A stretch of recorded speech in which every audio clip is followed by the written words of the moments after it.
I believe that technology has a good side to it and a very bad side to it as well. There are people earning Jannah through TikTok, and there are others earning Jahannam through the same means. Imagine when you die, what would you like there to be? Many of our brothers and sisters, perhaps more so the sisters, they get a lot of excitement by showing themselves on some of these applications without realizing the Prophet Muhammad ﷺ told us that there will come a time when women will want to expose themselves and they will want to turn heads of people in order to quench the what?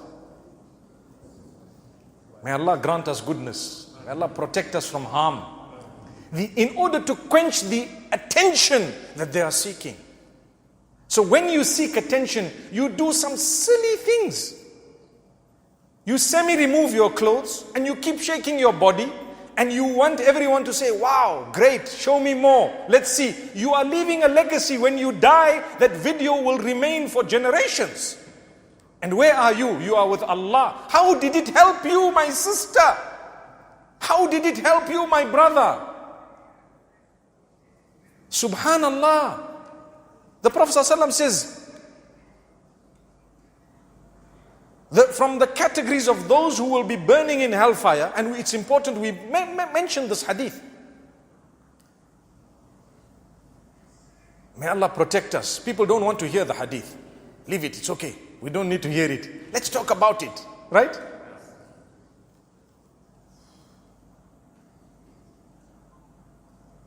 From among the women, those who are clothed with the intention of revealing. Oh, have you heard that?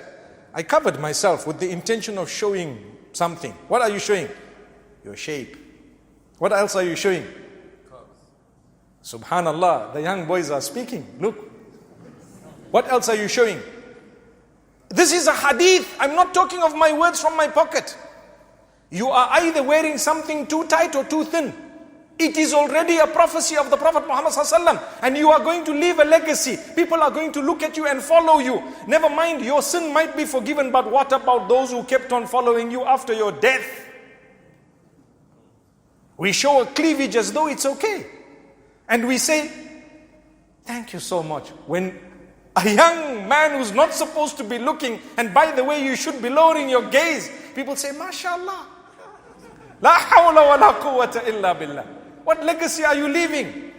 And I'm not trying to attack the sisters, because the brothers are equally guilty for adding fuel to fire by commenting in a negative way, thinking it's positive. MashaAllah, oh beautiful, I love it, excellent, etc. We know what's going on in the world.